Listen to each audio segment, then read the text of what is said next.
విజయార్య గారు, మనలో మన మాట హరీష్ రావు గారు బీజేపీలో జాయిన్ అవుతున్నారనేటటువంటి ఒక టాక్ వైరల్గా మారింది. ఎంతవరకు వాస్తవం? ఇప్పుడు రేవంత్ రెడ్డి గారు పార్టీ మారుతారు అనే విషయం ఎంత కరెక్టో, హరీష్ రావు గారు కూడా పార్టీ మారుతారు అంటే అవన్నీ అంటే బీఆర్ఎస్ ఆల్టర్నేట్ ఏముందంటారు? బీఆర్ఎస్ ఆల్టర్నేట్ ఏముందంటారు? బీఆర్ఎస్ ఆల్టర్నేట్ ఉంది. బీఆర్ఎస్ పార్లమెంట్ అంటే 25 సంవత్సరాల ప్రాతినిధ్యంలో ఎప్పుడు ఎంపీల ప్రాతినిధ్యం లేకుండా బీఆర్ఎస్ పార్టీ, టీఆర్ఎస్ పార్టీ లేదు. ఎవరో ఒకరు పార్లమెంటరీ ప్రాతినిధ్యం వహించారు.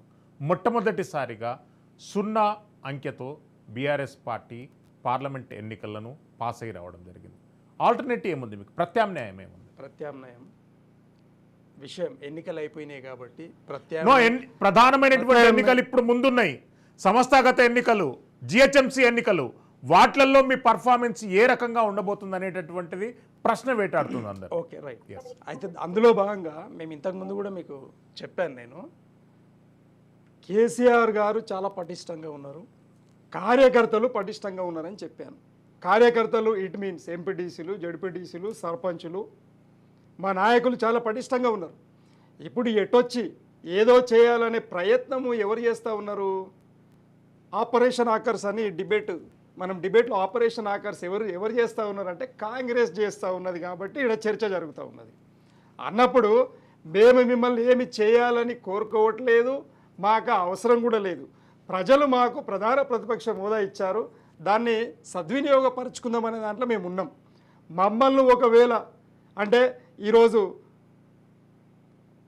10 నుండి 15 రాష్ట్రాలలో 0 వచ్చినటువంటి కాంగ్రెస్ పార్టీ ఎంపీలు లేరు, మీరు చెక్ చేసుకోవాలి. అట్లనే 10 రాష్ట్రాలలో బీజేపీ కూడా 0 వచ్చిందండి. మా ఒక్కరికే రాలే. ఇది ప్రజల మ్యాండేటు, దాన్ని శిరస వహించాలి. కానీ నేను గొప్ప అనుకోవడంలోనే ఇది పంచాయతీ వస్తూ ఉంది. మరి పోకెవడు చేస్తూ ఉన్నాడంటే, మరి కాంగ్రెస్ పని కట్టుకొని కాంగ్రెస్ ఏం చేస్తూ ఉందంటే బీఆర్ఎస్ను పోక్ చేస్తూ ఉన్నది. మేము సింహాల్లాగా మీద ఏది ఎలకలాట ఆడుకుంటున్నారు ఆడుకొని అని చెప్పి సింహాల్లాగా ఉన్నాం.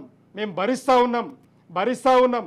కాబట్టి మీరు ఏం చేసుకుంటారో చేసుకోండి, మీ చేతనైనంత చేసుకోండి, మేము ఏమి అనము. ప్రజల ముందు మీ సినిమా ప్రజలు చూస్తూ ఉన్నారు. ఆడ ఏం చేస్తూ ఉన్నారు కాంగ్రెస్ వాళ్ళు? అధికారం ఇస్తే, అభివృద్ధి కోసం అధికారం ఇస్తే, కాంగ్రెస్ వాళ్ళు చెప్పిన మాటలు విని 1కి 2 ఇస్తాం, 2కి 3 ఇస్తాం, 3కి 4 ఇస్తాం అని చెప్పినటువంటి కాంగ్రెస్ మాటలు నమ్మి మోసపోయినటువంటి ప్రజలు అక్కడ గమనిస్తూ ఉన్నారు. వాళ్ళు మరో తెలంగాణ పోరాటానికి సిద్ధమయ్యే పరిస్థితులలో ఉన్నారు. కాబట్టి మేము సింహాలలాగా భరిస్తూ ఉన్నాం. మీరు ఎన్ని వెకిలి చేష్టలు చేసినా కూడా సింహాలలాగా మేము భరిస్తూ ఉన్నాము. అందుకోసము మేము గుండె నిబ్బరంగా ఉన్నాము. మా నాయకుడు కేసీఆర్ గారు ఒంటరిగా పోరాటం మొదలుపెట్టాడు ఒక వ్యక్తిగా. ఈరోజు ఒక వ్యక్తిగా మిగిలినా కూడా మళ్ళా తెలంగాణ ఆత్మగౌరవాన్ని, తెలంగాణ అస్తిత్వాన్ని, తెలంగాణ ప్రజల ప్రయోజనాన్ని నిలబట్టే ఏకైక నాయకుడు కేసీఆర్ గారు. ఆయన వెనకాల 4 కోట్ల ప్రజలు ఉన్నారు. ఓట్లు ఒకవేళ అట్లా చూసుకుంటా కూడా ఈరోజు 35% ఓటు బ్యాంక్ తోడు వచ్చిన వాళ్ళు మా దగ్గర మాట్లాడితే ఎట్లా అండి? మీరు అసలు తెలంగాణ అస్తిత్వంలో మీ పాత్ర ఏంది అంటే, స్వాతంత్రం రాక మునుపు 1940 నుండి మొదలుకొంటే 2014 వరకు నరరూప రాక్షసుల్లాగా తెలంగాణ రక్తాన్ని తాగినటువంటి కాంగ్రెస్ పార్టీ మా దగ్గర ఏం మాట్లాడతారండి? కేసీఆర్ గారు అనే నాయకుడే లేకపోతే తెలంగాణ వచ్చేది కాదు, తెలంగాణ అభివృద్ధి అయ్యేదే కాదు. ఇది వాస్తవం. కాబట్టి నాయకులు ఎవరైనా కావచ్చు.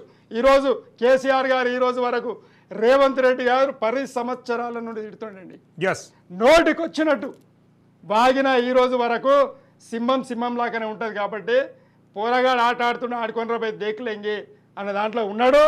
ఆయన ఎన్ని తిట్టినా భరిస్తూనే ఉన్నాం. కాబట్టి మేము ఏమంటున్నామంటే, ప్రజలు మ్యాండేట్ ఇచ్చారు, ఓకే, మరి దాని అవకాశాన్ని సద్వినియోగపరుచుకొని అదృష్టవశాత్తు కలిసి వచ్చింది ఆయనకు. ఆయన ఒక ముఖ్యమంత్రి అయ్యిండు. దాన్ని సద్వినియోగపరుచుకొని ప్రజలకు మంచి చేయవా అంటే పొద్దుగల్ల లేస్తేనే టీవీలలో ఏదో ఒకటి పోక్ చేయడం, బీఆర్ఎస్లను పిలవడం, ఈ పంచాయతా. అరే నువ్వు ఇచ్చినావు 417 హామీలు ఇచ్చినావు, నువ్వు అది చేయి భయ్. ఏం కథ పడుతుర్రు, ఏం పిల్లలాటనా ఇది? కాబట్టే మీరు అన్నారు చూడండి, మేము చేతులు కట్టుకొని కూర్చున్నామా. తర్వాత మీ ముఖ్యమంత్రి ఏమంటాడు, పేగులు మెడలు వేసుకుంటాం. వారి ఆయన మనిషా మరి ఏంది? మనుషులు ఎవరైనా పేగులు మెడలు వేసుకుంటారా? మనుషులు లేదా? ఎట్లా ఎట్లా ఎట్లా ఎట్లా? Yes, బిషప్ శంకర్ గారు. మరి 60 ఏళ్ళు దోపిడీ చేసినటువంటి నీవు, 60 ఏళ్ళు దోపిడీ చేసినటువంటి నిన్నేమనాలి? 60 ఏళ్ళు దోపిడీ నిన్నేమనాలి? భారతదేశాన్ని స్విస్ బ్యాంకులలో పెట్టినావు, స్విస్ బ్యాంకులలో పెట్టినావు.